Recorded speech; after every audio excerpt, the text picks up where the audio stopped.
Welcome back to another episode of Like That Law. Today, as always, we have Professor Andrew Harding of the University of Reading, Malaysia, and the National University of Singapore, an esteemed constitutional scholar renowned in the field of Asian legal studies and comparative constitutional law. Indeed, a privilege to have you on our podcast again today. Today's topic closely ties in with his latest book, Territorial Governance in Southeast Asia, and it is the topic of federalism, a form of territorial governance that's exercised here in Malaysia. Before we delve any further, Professor, do you want to give us a brief run-through of what federalism means for our viewers and how it differs from a unitary system of governance like in Indonesia and other countries in Southeast Asia? Right, yes, that's a big issue. But first of all, thanks very much, Benjamin, for inviting me on the podcast again. It's very kind of you. Federalism is something that I think causes quite a lot of misunderstanding. I find both generally and amongst Malaysians about the federal system, why it's a federal system, and what exactly that entails. I think most people would say that if they know anything about this, they would say, well, you have federal states and you have unitary states, and they're just different structures of government. At one level, that's true. At another level, it's actually quite misleading because it suggests that unitary states are somehow a lot more centralized than federal states are. In fact, if you take the 5 countries I've covered in my book, which are Malaysia, Indonesia, Philippines, Thailand, and Myanmar, it's pretty clear that Malaysia is by some distance the most centralized of the 5, in spite of the fact that the other 5 are all unitary states. So I think when we talk about federal unitary, I'd prefer to think of this as a spectrum where you have sort of an extremely loose federation at one side and a highly centralized or totalitarian system on the other side. And most states obviously are somewhere in the middle between those extremes. But it doesn't mean that if you're a federal system, that you're automatically on this side of the spectrum. You might actually be somewhat on the other side or somewhat in the middle.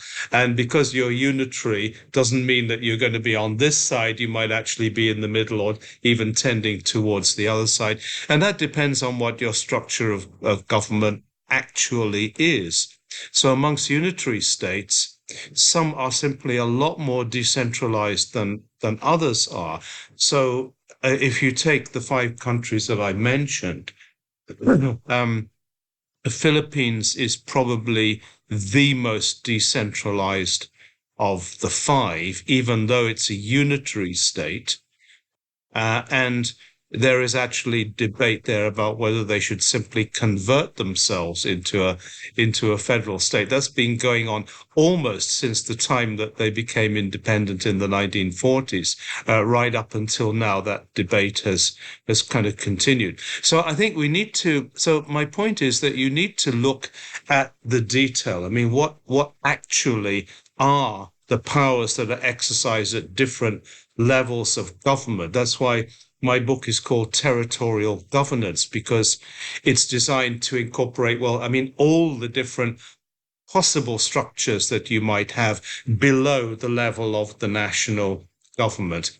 But basically, let's say at a formal level, in a federal system, the idea is that you have a federal government and then you have state or provincial governments that are autonomous in the sense that they have their own powers upon which the federal government cannot trespass. And similarly, the state or provincial governments cannot trespass on the powers of the federal government. And yet, when you look at the constitutional detail, you find that it's no way as simple as that in practice, because, what powers actually are given to the states What is the nature of intergovernmental relations? How much power can a federal government exercise over the state governments? And there you get a very muddy middle here, where there are many different configurations. No federal system is exactly the same as any other federal system. It all depends on the detail and the extent to which the central government, whether it's unitary or federal, can control what the state or regional or provincial governments or local governments can do. That essentially is the point. Yeah, so that's very interesting, right? The pith and substance, I would say, a term used by the federal court, is a very interesting detail that often we misses in talking about federalism, is that even though Malaysia is a federation, it often gets its details really, really wrong, because I think people often look at Malaysia and go, oh, states have different powers. And so, the state can exercise a certain degree of autonomy, and these are the unitary government doesn't. But in actual fact, we look at other Southeast Asian nations and see that actually states like the Philippines, they deriving their history being intertwined with the United States maybe has some influence over that too. But I think what I'm curious to know is whether currently in Malaysia and also throughout Southeast Asia, whether there is this pattern that seems to emerge, which is asymmetry in devolution of powers, where you have different governments actually exercising powers in terms of not how it is structured, but actually how the political situation arises and the negotiation that flows from different political events or political history that defines what today, the structure of governance in Southeast Asia has become. Yeah, this is a fascinating aspect of territorial governance that I go into in part 3 of my book, looking at different instances across the region. So we've got the Bangsamoro a region in the Philippines. We have Aceh and Papua in Indonesia. And then, of course, in Malaysia, we have Sabah and Sarawak. Of course, Sabah and Sarawak don't represent, two extra models. They're basically the same model, but applied to two different states, whereas the other instances I mentioned are completely unique within their own system. And so this is kind of, this kind of what we call special regional autonomy, right, can occur within unitary states as well as within federal states. In fact, all of the examples I mentioned, except Sabah and Sarawak, are actually instances within a unitary state. So federalism is one way in which you can deal with the need, and we can talk about what that need might be for this special autonomy, or you can do it within the context of a unitary state by sort of specially devolving powers on that particular region. And I think one of the main findings about this in my book, which I think is worth thinking about for the case of Sabah and Sarawak, is that this kind of regional autonomy only works if you are trying to resolve conflict, right, by giving the maximum powers to the region. In other words, if you sort of give some powers, but you keep some back, if you have like a halfway house compromise, that in every case has not worked. It's only worked where you give what I call plenary powers, the fullest possible extent of powers to the regional level. And obviously there are some powers that you can't grant down to that level, such as, defense and maybe judiciary, maybe tax collection. There are some things that the centralized state always has to reserve. But what I'm saying is, apart from those things, there are a lot of things that can be devolved, and your chances of avoiding or resolving conflict, which in those instances, but not in Sabah and Sarawak, thankfully, have caused violence. And so the whole idea has been to try and reduce or to get rid of violence in the system by satisfying the claim to autonomy by these regions, not to the extent, obviously, of secession, which is a different ballgame completely, but to sort of avoid secession by giving the maximum powers that you can devolve in a hierarchical downwards way. And so the lesson is that in those instances, I would say in general terms, we can say that those three instances have been successful. Sabah and Sarawak, well, that is maybe something we should come on to because there are special considerations here. But that is the purpose of the exercise, is to satisfy what I call, the claim to an ethnic homeland, right? And I think, you're sitting there in Kuching. I think, you know what this means. The claim to the homeland, like this is who we are. This is where we live. This is our culture, our religion, our language, or whatever. And yes, we're willing to be part of this broader entity, whether it's, a unitary state like Philippines or Indonesia, or whether it's a federal state like Malaysia. But there are limits to that participation. There's a stage beyond which you cannot go in trying to control who we are and what we do. That essentially is what special regional autonomy is designed to address. In that sense, then, Sabah and Sarawak is a little special because while we have strong sense of identity in terms of our state, like, as someone from Sarawak, I often identify myself, yes, as a Sarawakian, more than I would say as a Malaysian. In cases where I meet fellow Malaysians, I wouldn't go up and say, hi, I'm a Malaysian. I would actually instinctively say that I'm Sarawakian. But compared to other states like Aceh or Bangsamoro or any of the other cases that you have cited in example, violence is not actually a thing that pops up often while there are talks of secession or other claim that we ought to be independent flowing from a legalistic argument of some sort. The fact that we have this asymmetry, or the fact that we have this devolution of powers that is comparatively different to other states, is actually an anomaly in Southeast Asia. This flowing from the initial, joining into Malaya, not initially part of the process of the Malayan independence.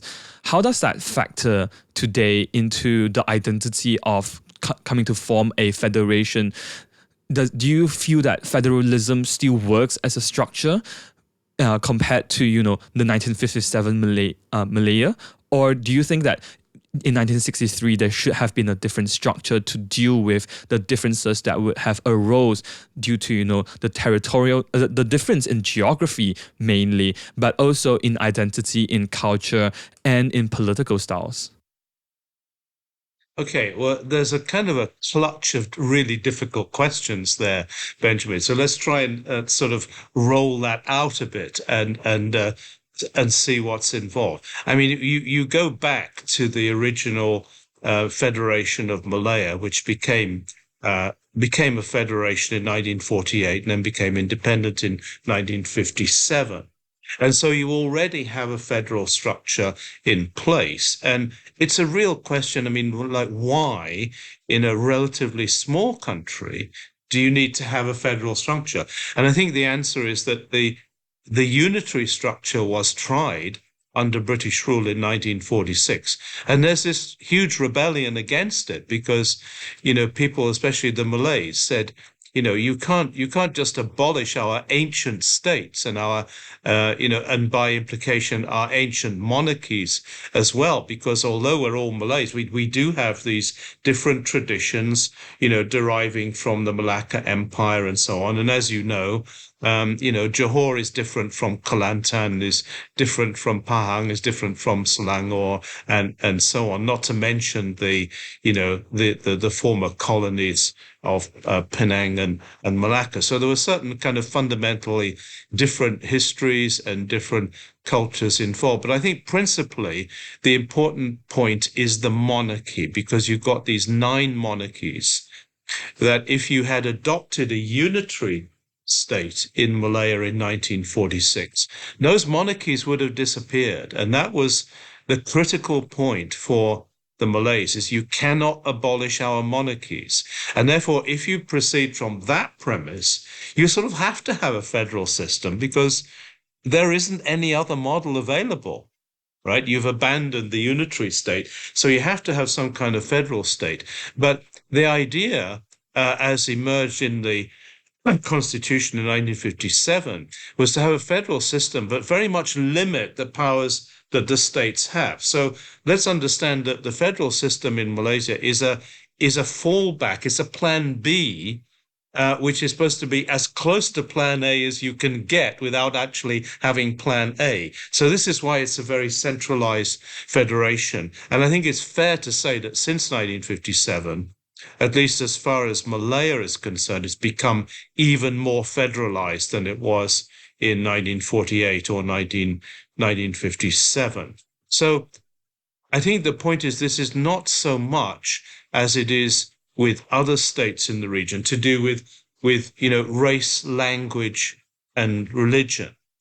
Because as you know, in Malaysia, those things are pretty evenly spread across all of the states. So it's not as though, okay, we have, a group of people here who are Muslims or have a particular view of Islam, like you have in Aceh, or you have in Bangsamoro, where the majority is Catholic Christian. So it's not that kind of diversity. There is diversity, but the diversity, doesn't define what those states actually are or why they exist as states. So that, I think, is a very important factor in national unity and in terms of defining, how this federal system is supposed to work. So for that reason, you get rather limited powers given to the states in Malaya. Now you get to 1963, and of course, the whole thing changes, as you know, because then you have this Malaysia agreement involving the Federation of Malaya, Sabah, Sarawak, Singapore, which then left within 2 years, and the UK itself, which was then immediately sort of out of the picture as soon as the agreement it comes into force. The UK ceases to be involved in any of that because basically the UK is trying to sort of get rid of its colonies and kind of sort out some sort of future for those people and those territories. Arguably, they did that very badly, as people in Sabah and Sarawak keep pointing out, that this was really not very well done from our point of view. But okay, so this is where the special regional autonomy comes in the Malaysian context, because when you look at the Malaysia Agreement and everything that happened around it, you find that actually Sabah and Sarawak have more powers and a higher status within the federal structure compared with the states of Malaya. Now, this essentially creates the big problem that people are now confronting, right? So special regional autonomy, while it may be unavoidable in certain instances because it's basically the only way of resolving conflict or preventing conflict, nonetheless is a bit problematical because it raises the question, like, why are some states treated more favorably than other states? So there's an inherent discrimination. That's what we mean by asymmetrical, that, some states have more powers and more privileges than other states. And therefore, the other 11 states in the Federation are apt to sort of be a bit suspicious about this kind of special status. But from the point of view of Sabah and Sarawak, they don't think that they really enjoy that special status. This is the kind of supreme irony of the situation, that they are being resented for something that they don't think they actually have. So there's a lot of complexity in terms of perception, about this issue. But let's say if you look at the Constitution as amended in 1963 by the Malaysia Act, you find that, yes, Sabah and Sarawak do have more powers than the other states. They have, in theory, more revenue streams. But as you know, that has been a big issue. And people in Borneo would say, well, actually, no, we don't have those. That's the whole point. We don't have those revenue streams. But in theory, you're supposed to get them. And then, of course, you get this veto on constitutional amendments. So that if a constitutional amendment is passed through Parliament that affects Sabah or Sarawak in some way, as is specified in the Constitution, then they can refuse to have that amendment applied to their states. None of the other states has that privilege of rejecting a constitutional amendment. So that automatically gives Sabah and Sarawak a different, higher status. So from one point of view, they want that higher status to be recognized. And as you know, there was a constitutional amendment to clarify that these are territories, not states, different terminology, and listed separately in the Constitution from the 11 states of Malaya. So that is crucial. So from one point of view, we have this higher status, but from another point of view, our higher status is not being recognized in practical terms. If you look at what actually has happened over the last 62 years since the Malaysia Agreement was brought into effect. Yeah, so you brought out a number of key, interesting, and salient point, I think, when we talk about federalism, is that in terms of the asymmetry in Sabah and Sarawak, a lot of the points that come up have been rather symbolic. The idea that we are territorial, that we are territory compared to states, that has been passed recently is a constitutional amendment, and the fact that we have different status owing to the fact that we joined later and have the right to reject constitutional amendment. The fact is that some would say that these, as you have suggested, that these powers are in fact more decorative than effectual. That there are certain cases where revenue streams are not being respected. That the practice of federalism and the idea of federalism actually,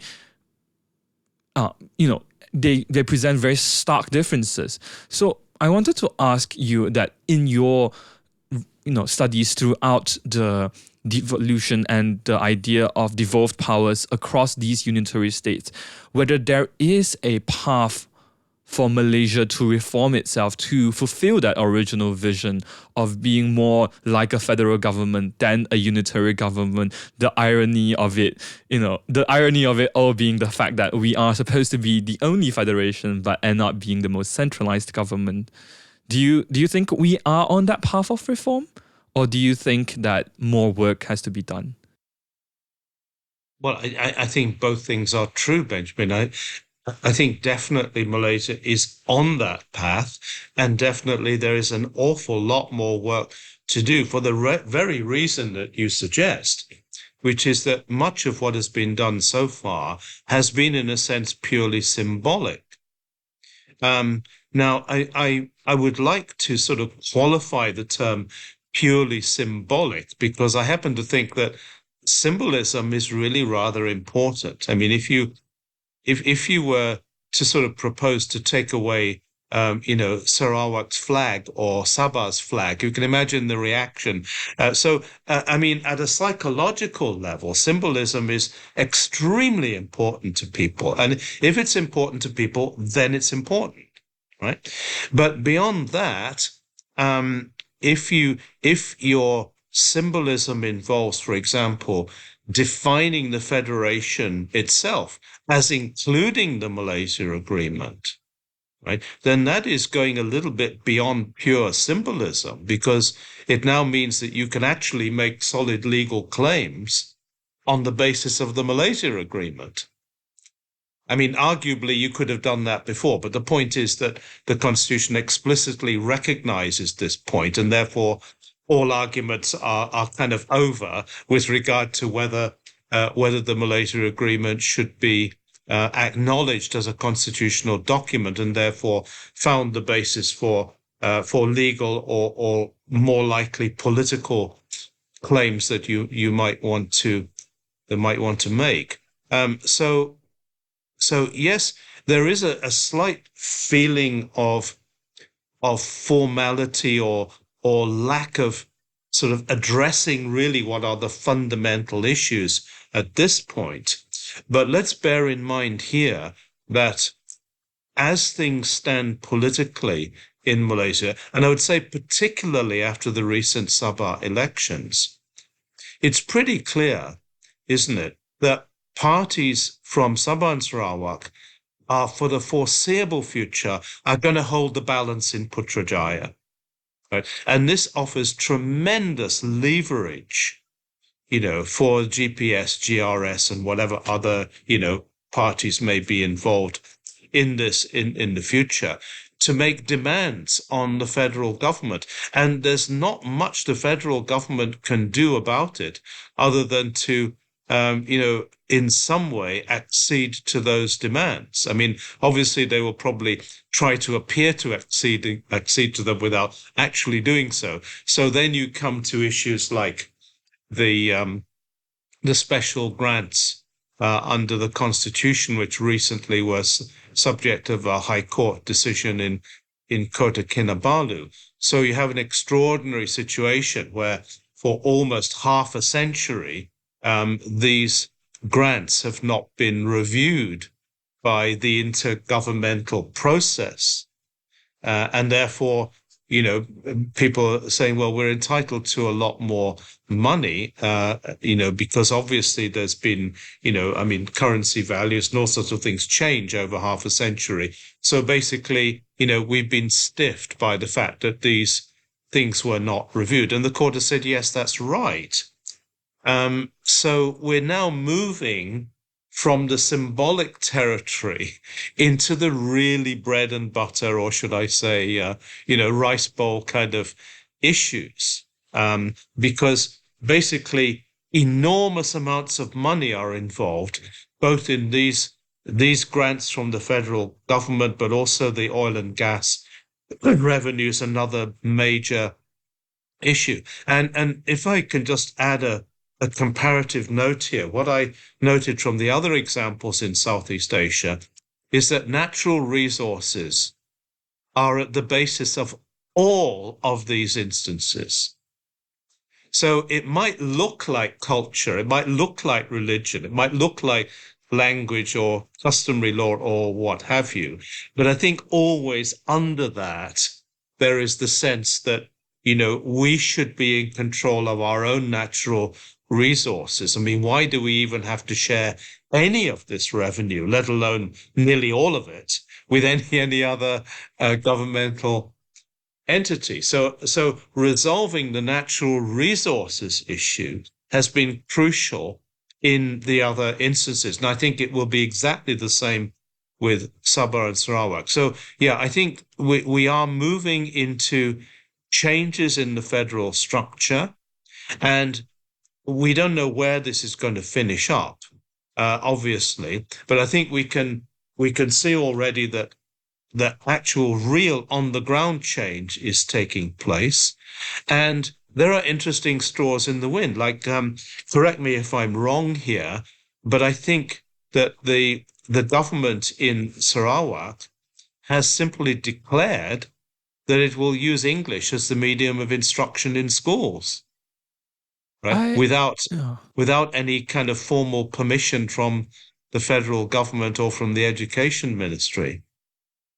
My experience with the medium of instruction actually in schools have always been that there is the option to use English as a medium of instruction, that schools plainly have to, well, there are certain it's always been very ambiguous, the idea of, who gets to decide the medium of instruction. But even when I was studying in high school, the idea is that there are certain classes that are allowed to use a medium of instruction as English. If you're a high performing school, or if your schools happen to have people who prefer the usage of English, that you may adopt or choose to be in a class where the medium of instruction for especially the sciences are conducted in English.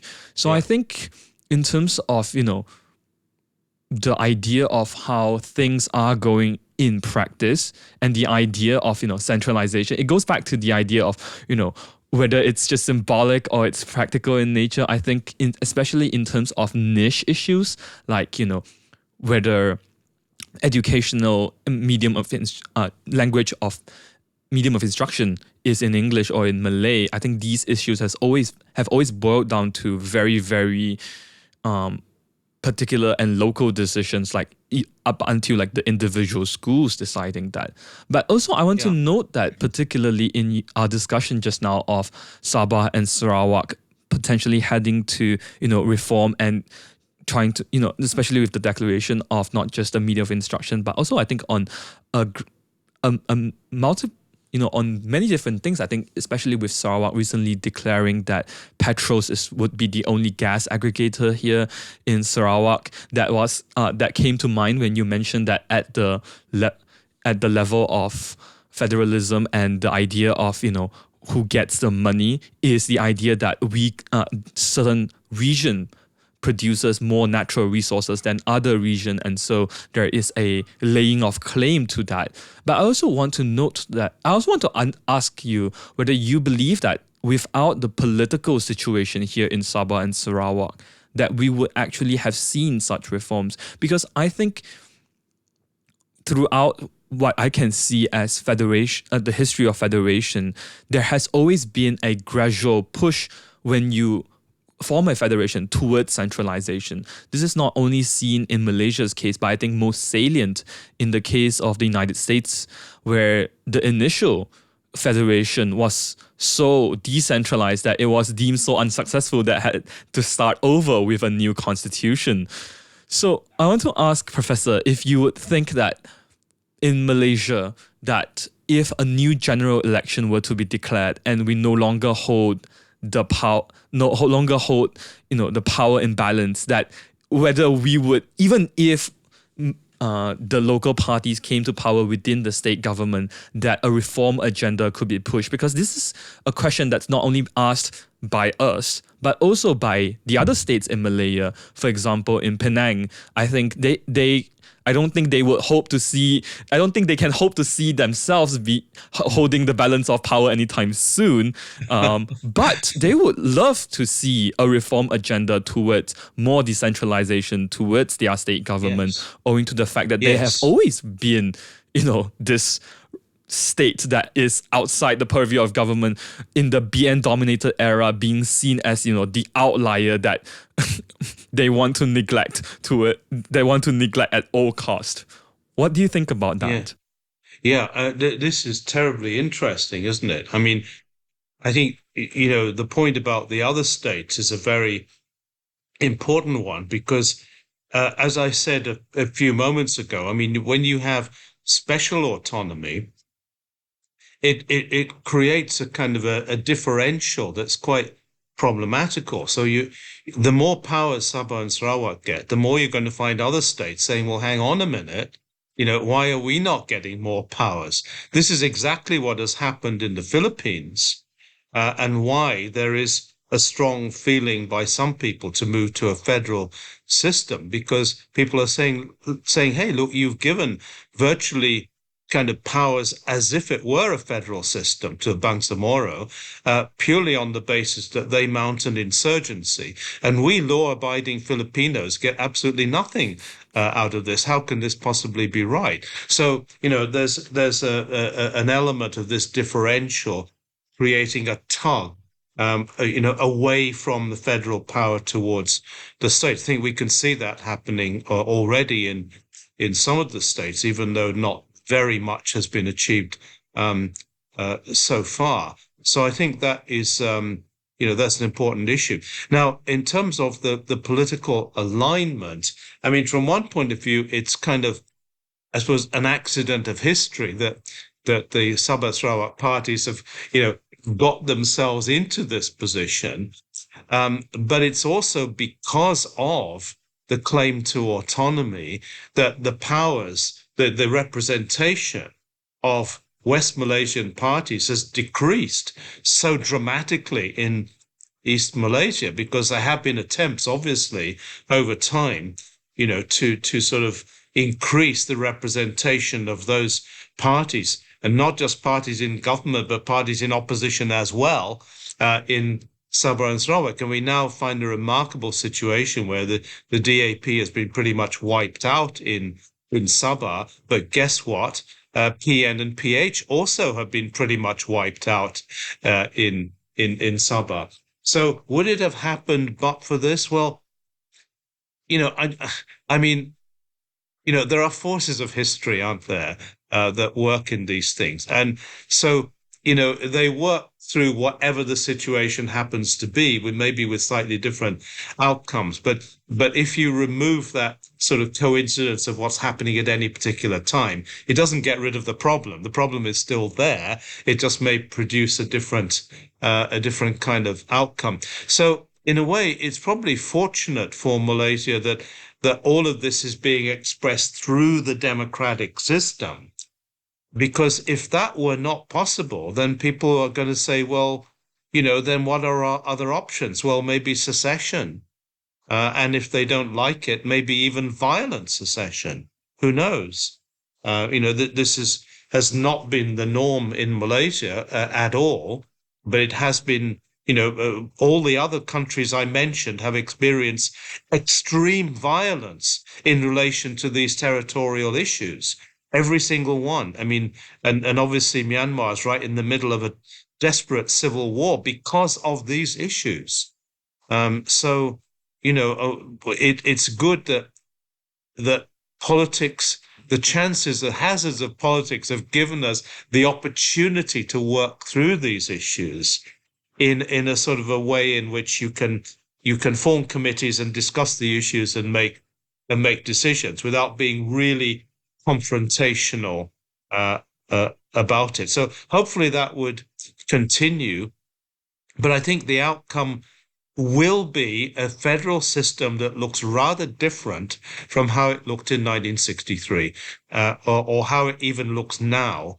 I think that is the inevitable outcome. Well, what would that actually look like? Well, I think a totally different system for intergovernmental relations that is happening already, and that is absolutely necessary.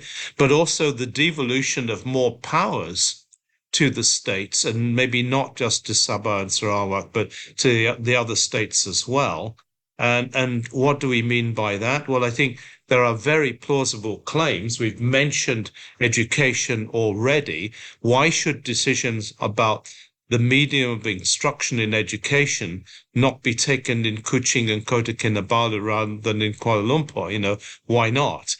Similarly, maybe for areas like health and policing, why would those not be devolved? So I think we're going to see a lot of kind of haggling, but basically to begin with, it's going to revolve around money and about natural resources. It's no good having powers if you don't have the money to execute them with. So you've got to start with the money, and that means for these states you have to start with the natural resources because that's where the money is.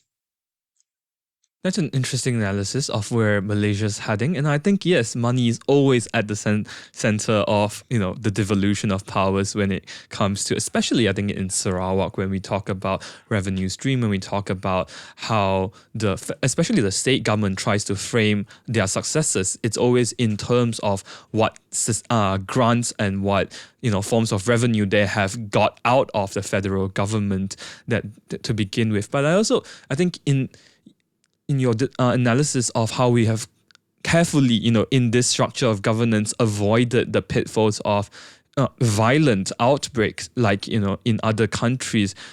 is also owed to the system of governance as established in federalism, because without a structure of federalism, there is no structure to lay claim to in terms of legitimate powers to be exercised. I think in terms of how Sarawak and Sabah fights for its autonomy today, it is laying claim to the original promise of federalism, the federal structure being, made out as something of two systems, two parallel systems. Here you have the federal list, here you have the state list and the concurrent list, that these sort of government issues doesn't become a fight for sovereignty, but actually ends up being a fight over how you interpret the constitution, thereby keeping the peace together, which I think is much rather a fortunate case, because federalism is not actually something that was considered as a actual structure of governance, but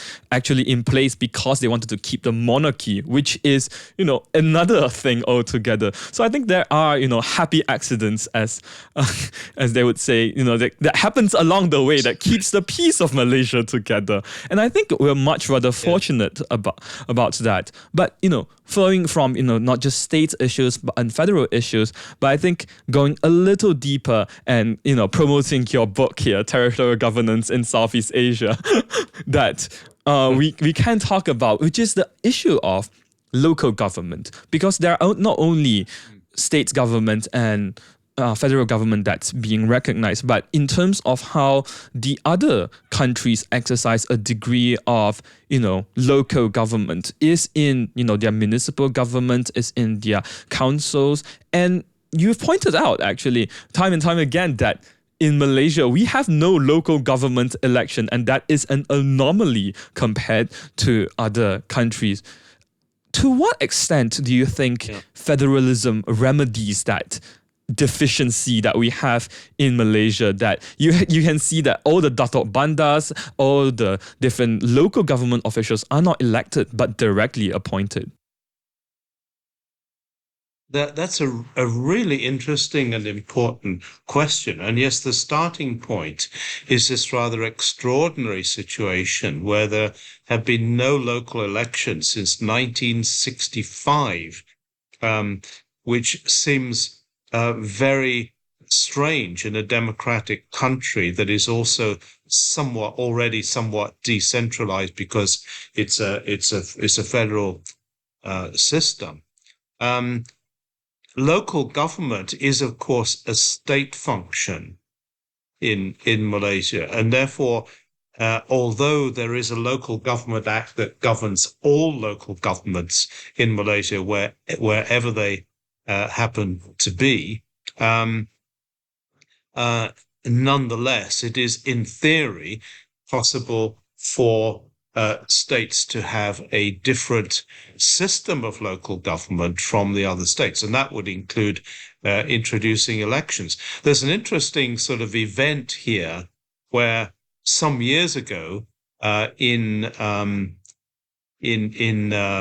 Penang, it was they decided that they were not allowed to hold elections, but there was nothing to stop them consulting the electorate.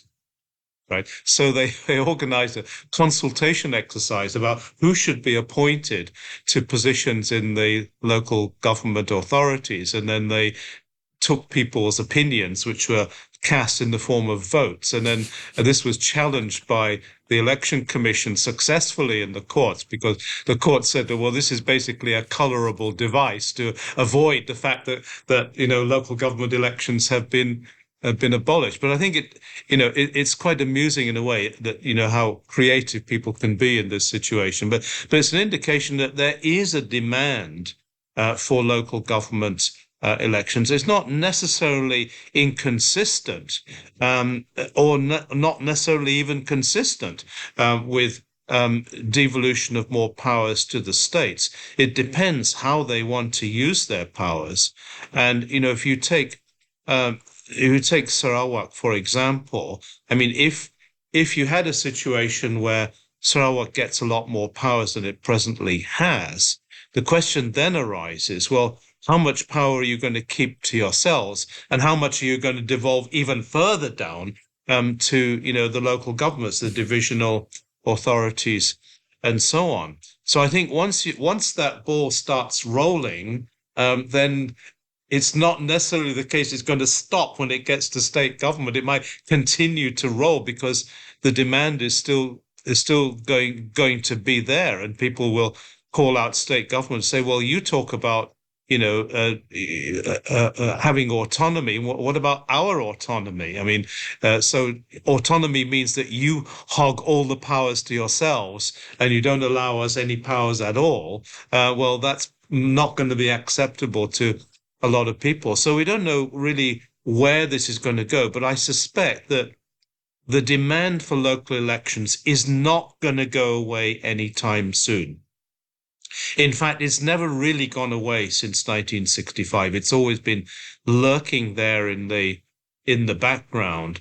And an interesting point here is, what would it take to reinstate local elections? Now, I've actually asked an election commissioner how it would be, and the answer was absolutely no problem. I mean, we can just, all all the electoral rolls are there. We could run local elections with basically very little administrative effort on our part. Of course, one of the obstacles is that some people do not think that there should be local elections because they think that having two levels of elected government is already sufficient for a country the size of Malaysia. Now, in that respect, the other countries I've covered, they all have more levels of elected government than Malaysia does. They all have three or four, and in one case, Myanmar, even five levels of elected government. So Malaysia is really again is the outlier in the system. And I keep pointing out that even highly authoritarian countries like Russia and Turkey nonetheless elect their city mayors. So this is something that's not just confined to sort of, the sort of iconic democratic countries, say in Europe or somewhere. It's right across the world. This is happening, but not in Malaysia. So I think it is an anomaly, and it should be rectified. Of course, back in 2018, the then PH government did actually promise to reintroduce local elections, but they said that it would be a pilot scheme. I'm not quite sure why you need a pilot scheme for this, because local government elections there's already been a pilot scheme. It's called local elections from 1950. 54 up until 1965. But anyway, so they said a pilot scheme and only in urban areas. I would question both of those restrictions, but it shows that there is a level at which this would be acceptable. Yeah, interesting to always talk about this in terms of, how Malaysia is the outlier, not only within Southeast Asia, but across the world in how local government isn't elected. But coming back to the topic of federalism, do you think that if, let's say, one day local elections are reinstated so you can vote for your own city councils, do you think that gives the state government a diminished role? Because in certain sense, there is the idea that you would look for your national representative for big ticket items, big issues, or things that affect national governance, but on not just state issues, but also on local governance, like nobody's cleaning up the rubbish dump and it's smelling a little. So let's find my local state councillor and ask a state representative and ask him or her, hey, what's happening to this? And, hopefully that gets resolved. Yeah. And do you think that is a reason why local government doesn't have their own elections? Because there is this sense that the different state representatives across Malaysia fulfills the function of what an elected local government official is supposed to do. Yeah, but I mean, it depends which way round you want to take the argument. It seems like people go to the state representative because there's nowhere else to go. I mean, it's not because they think, oh, that's the job of the state representative. I mean, if you have a problem at the local government level, you know, you don't have much recourse when it comes to your councillors because they are appointed by the state government. So everybody knows that the state government is key, and therefore they think, well, I better go to my state representative, and failing that, maybe to my, federal member of parliament to resolve the issue. But that doesn't seem to me an ideal situation. I think evidence shows that it's not a terribly effective method because the state representatives tend to say, but that's a problem for the local authority. That's not my problem. Right. So everybody wants to pass the buck to somebody else. And so, the voter, the elector, the citizen becomes frustrated in this process because it seems like nobody is really answerable. And I just want to sort of point out one thing here about the powers of local governments, because again, I think there is a public misperception here that somehow local authorities just do, they cut the trees, they mend the potholes, they clear the garbage, as you say, and they clear the drains, and that's about it. Well, actually, what they do in practice is very, very much more important than that because they deal with planning, housing, the environment, public health, transport, business licenses, and a whole range of issues actually that are really, really important. And I think what you're actually kind of flagging up here is an interesting question about, well, if we actually gave autonomy to local authorities by reintroducing elections so that the local councils are answerable to their electorate, where does that leave our state governments?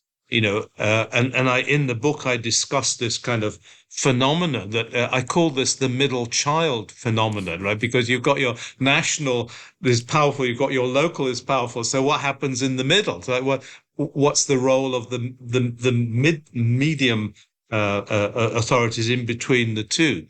Well, I think there's an answer to that because it depends, what powers you're willing to devolve to them. Presently, they would be middle children simply because their powers would be dramatically reduced. They don't have a lot of powers. I mean, basically over land and natural resources, but even those powers are somewhat restricted by federal constraints. And even when it comes to religion and customary law and so on, they have powers over those areas, but again, they're subject to all sort of restraints. So this would only work if you're willing to devolve other powers down to the state level. Hopefully that would be part of the package because I think there's definitely a demand there, and definitely you would release a lot of political and administrative energy in terms of rectifying local problems, because there's nothing more frustrating than having a local problem where your local entities can't do anything because they don't have the power. And when you take it up to the higher level, they really don't care that much about it. Repeatedly, this is the situation where we have to have more accountability of all of these authorities, particularly at the local level, I think. Well, I'm absolutely in agreement, especially as someone who's living in the city of Kuching, where there are always constantly issues with the city council, and you bring it up to the city council, and you have no idea where to go, but you go to the state representative, and they're like, "Oh, we can only complain to the local government," and things like that goes on and go on and on. But I think we should take a cue from the French system here. I'm a real admirer of the French system because, and people would say, but surely the French system is highly centralized and very bureaucratic and rigid. But actually, in France, they have 34,000 mayors. And so even the tiniest settlement, the tiniest village, has got its own mayors. And repeatedly, the central government has tried to abolish the mayors. And repeatedly, the people have said, no, we want to keep our mayors because they're the face-to-face people we can go to when we have a problem. So I think that kind of face-to-face thing is very important. And that is very easily lost when power kind of leaks upwards in the system. But yeah, tying back, I think what's very interesting is that even in the issue of local government, I think the idea of federalism and gradual, even more devolution of powers to realize the actual federalist structure that was envisioned would help with reinstituting local government, because then the state government would not be so concerned with the middle child effect, being, having no powers over the local government and having no powers over, what is now termed as federal issues, but with, even greater devolution of powers from the federal government, the state government would find itself with certain set of powers that they can now safely devolve such powers down to the local level and, let accountability run its course in terms of local issues, and the states can deal with larger issues that, now that the federal government is going through that that phase of trying to promise more to the state government. It is my hope to see more devolution and gradual realization of an actual federalist structure, to see state holding more powers to be able to also let the local people have a say in terms of what happens to more issues that happens within their border. I think with that, do you have any last comments about federalism? Any interesting idea that you want to put forth more, Professor? I just finally make one point, Benjamin, which is that, if somebody were to say, okay, that all sounds very well, but how has this actually been working in these other countries? And I would say there's a lot of lessons to be learned, negative as well as positive, from those instances. But the interesting point is that these are all highly diverse countries. Malaysia is not the only pluralist country in the world, right? I mean, the other countries are Indonesia is probably even more diverse than Malaysia is. Philippines, the other countries are the same. But particularly in Indonesia and the Philippines, decentralization of powers has been generally pretty successful, especially in the Philippines. But I think even in Indonesia, it's released a lot of local energy after decades of highly authoritarian rule from the center. The same in the Philippines. There's a release of energy at the local level. And yes, there are always going to be problems and conflicts, and you get sort of, local power structures can be problematical, all sorts of issues. But the general idea is that this has been a lot better than the previous system that people had. And now, in the Philippines, they've even taken it right down to the level of the village, the barangay, where they have their own assemblies. Anybody aged 15 or over can attend and vote at a village assembly. And they have powers, so they have their barangay justice system. They have substantial powers over things like health and so on. And so I think there's an element of involving the citizen that is only to the great health of society. I think they're benefiting from this, and I hope that Malaysia can benefit from this as well. Yep. Absolutely insightful. Thank you once again, Professor Andrew Harding, for joining us today on this podcast talking about federalism. It is an interesting topic. I think federalism is one of those structures that has often been misunderstood in the Malaysian context, and also hard to understand sometimes given the complexity that's involved. No doubt that this would not be the last discussion we have on federalism, with almost all topics usually giving in a tangent towards federalism or other matters of territorial governance. Once again, Professor Andrew Harding's book on territorial governance in Southeast Asia is out. You may purchase it online, and we'll see you in the next one. Thank you very much for listening to another episode of Like That Law.